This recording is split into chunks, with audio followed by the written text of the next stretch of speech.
안녕하세요. 뉴스톡 날씨 유다현입니다. 연일 이어지는 폭염의 기세가 심상치 않습니다. 지난주에는 서울의 낮 기온이 34.9도까지 올랐는데요. 6월 상순 기온으로는 107년 만에 가장 높은 수치였습니다. 이렇게 날씨가 더워지면 사람보다 활발하게 활동하는 것들이 있죠. 바로 해충인데요. 해충들에게는 최적의 서식 환경이 만들어지기 때문입니다.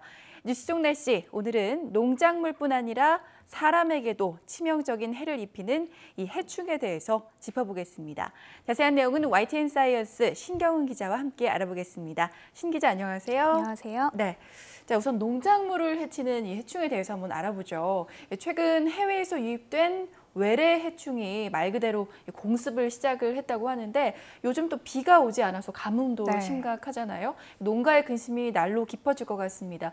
구체적으로 어떤 상황인가요? 우선 이 지구 온난화로 인해서 한반도도 점점 더 더워지고 있잖아요. 이런 이상 고온으로 인해서 해충이 나타나는 시기도 점차 빨라지고 있습니다. 특히 돌발 해충이라고 불리기도 하는 각종 외래 해충으로 인한 농가 피해가 심각한데요. 대표적인 사례가 갈색 날개 매미충입니다. 이 갈색 날개 매미충은 수입 나무를 통해 유입된 것으로 보이는데 국내에서 처음 발견된 것은 지난 2010년입니다.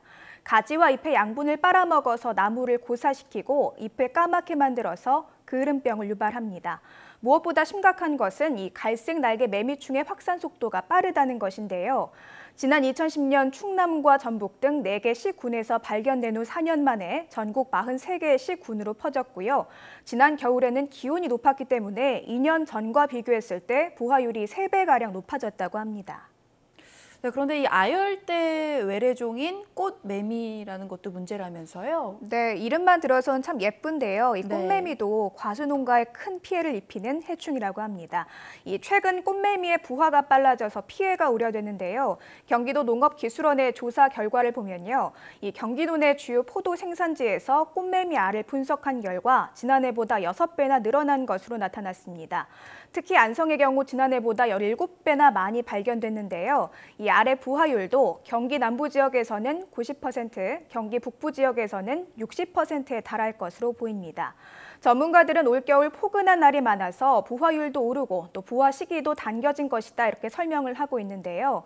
이 꽃매미 같은 외래해충은 토착종에 비해서 농약 연구가 부족해서 방제도 쉽지 않다고 합니다. 네, 뭐 자칫 한 해 농사를 망칠 수도 있는데 이 외래 해충은 대응도 쉽지가 않다니까 우려스럽습니다. 특히 요즘에는 또 친환경 농산물이 각광을 받으면서 농약 사용을 또 줄이는 추세인데 특별한 대안이 없나요? 네, 그렇기 때문에 최근 이 인기를 끌고 있는 게 이른바 천연 살충제라는 건데요. 이 식물의 특정 물질을 이용해 해충을 잡거나 또는 곤충과 병해충의 천적 관계를 이용해서 해충을 퇴치하는 원리입니다. 이 관련 연구가 활발하게 진행되고 있는데요. 최근 국내 연구진이 곤충에만 특이하게 존재하는 단백질인 유충 호르몬의 대학 물질을 탐색하는 기술을 개발했다고 합니다. 그리고 이 기술을 이용해서 특정 해충에만 작용하는 물질을 추출하는 데도 성공했는데요. 이 식물에서 추출한 물질을 맞춤형 살충제로 이용할 수 있는 거죠. 이 같은 물질은 인체와 환경에 모해한 친환경 농약으로 활용될 수 있다는 장점이 있습니다. 잠시 관계자의 설명 들어보실까요? 곤충과 식물 간에는 창과 방패의 역할이 있을 것이라고 생각을 해서 식물체가 곤충을 막아내는 물질이 있으리라고 생각을 했고 그곳에서 곤충의 발육을 제어하는 물질을 찾아냈습니다. 네, 이 해충 방제 분야는 시장 규모가 약 16조 원에 이른다고 하는데요. 천연 살충제가 개발되고 또 상용화까지 되면 농업 생산성을 높일 수 있을 뿐 아니라 관련 시장을 선점할 수 있을 것으로 기대를 모으고 있습니다. 네, 이야기를 듣다 보니까 궁금해지는 게 흔히 이제 병해충을 박멸하기 위해서 논이나 밭두렁을 태우잖아요. 그런데 이게 정말 효과가 있는 방제법인가요? 네, 흔히 농사철을 앞두고 마른 잡초라든가 얕은 땅에 있는 해충을 잡기 위해서 말씀하신 것처럼 태우는 방법 많이 활용을 하는데요. 하지만 연구 결과 이 논이나 밭을 태우는 것은 해충 제거에 별 효과가 없고요. 오히려 이로운 곤충을 더 없애는 것으로 나타났습니다. 보통 논이나 밭 3제곱미터에 서식하는 곤충은 약 8천여 마리라고 하는데요. 이 가운데 애멸구나 끝동 매미충 등 해충은 900여 마리에 불과하고요. 거미와 톡톡이 등 이로운 곤충은 7,000마리가 넘습니다. 그러니까 불 때문에 해충보다는 이로운 곤충이 훨씬 더 많이 죽는 셈이죠. 게다가 일부 해충은 흙 속에 있기 때문에 불로는 퇴치하기가 어렵고요. 논과 밭은 태운 지 60일이 지나야 생태계나 천적 곤충이 본래 상태로 복원되기 때문에 또 다른 피해가 생길 수 있다고 합니다. 네. 뭐 농작물에 이제 피해를 주는 것도 있지만 또 사람에게 피해를 주는 곤충들도 있잖아요. 네. 해충들도 있는데 어떤 것들이 있나요? 네, 우선 대표적으로 이 일본 뇌염을 옮기는 작은 빨간집 모기를 들 수 있을 것 같은데요. 지난 4월 올해 처음으로 광주에서 발견됐고 또 이로 인해서 전국에 일본 뇌염 주의보가 발령되기도 했죠. 작년보다 약 2주 정도 빨리 발견된 것이라고 하는데요. 이 작은 빨간집 모기에 물렸다고 해서 모두 일본 뇌염에 감염되는 것은 아니고요. 이 바이러스에 감염된 돼지를 흡혈한 모기에 물렸을 경우 걸리게 됩니다. 그중에서도 500명 중에 1명꼴로 증상이 발생한다고 하는데요. 이 일본 뇌염에 걸리면 주로 고열과 두통, 복통이나 경련, 또 의식장애 등의 증상이 나타나고 사망률도 높다고 합니다. 네, 뭐 무척 치명적이기 때문에 특히나 야외 활동을 할 때 물리지 않도록 네. 조심을 해야 할 것 같은데요. 최근 여주에서는 또 하루살이 때가 나타났다고 하는데 어떤 소식인가요? 네, 우선 이 경기도 여주와 남한강변 일대에서 동양 하루살이떼가 출몰했다고 합니다. 이 동양 하루살이는 깨끗한 물인 2급수 이상 하천이나 계곡에서 서식하는 해충인데요.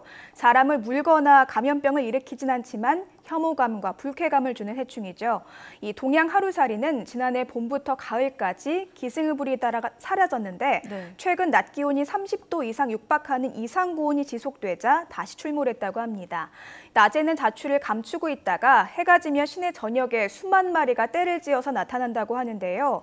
이 하루살이로 인해서 식당이나 편의점 등은 영업에 지장을 받고 있고요. 또 저녁에 산책을 즐기는 주민들, 또 운전자들의 고충도 심하다고 하는데요.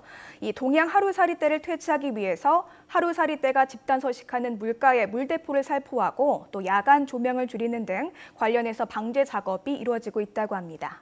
네, 앞서 설명해 주신 것 외에도 생활에 불편을 주는 해충들이 많잖아요. 실생활에서 활용할 수 있는 효과적인 퇴치법이 있을까요? 네, 우선 모기를 많이 떠올리실 것 같아요. 저도 여름 되면 이 모기에 물리는 게 굉장히 스트레스인데 이 모기는 고인물에 알을 낳는다고 합니다. 그렇기 때문에 오래된 꽃병이라든가 화분 받침에 있는 물은 자주자주 비워주시는 게 좋고요. 또 어항이나 가습기도 모기 유충이 서식하기 좋은 곳이 될 수 있으니까 확인해 보는 게 좋다고 합니다. 또 여기저기 성가시게 들러붙는 파리는요, 쑥 냄새를 싫어한다고 합니다. 집안 곳곳에서 쑥을 태우면 파리를 퇴치할 수 있다고 하고요. 과일이나 음식물 쓰레기에 꼬이는 초파리는요, 과일 꼭지나 채소의 알 상태로 붙어서 집 안에 들어오는 경우가 많다고 하니까요. 먹고 난 과일이나 채소 껍질은 밀봉해서 바로 버리는 것이 가장 좋은 예방법이라고 하네요. 네, 빨라진 여름에 대한 병해충 방제 그리고 더불어서 건강 관리에도 각별히 신경을 써야 할 것 같습니다. 네, 오늘도 수고하셨습니다. 무더운 날씨가 이어지면서 반갑지 않은 여름 불청객, 이 해충도 빨리 찾아왔습니다.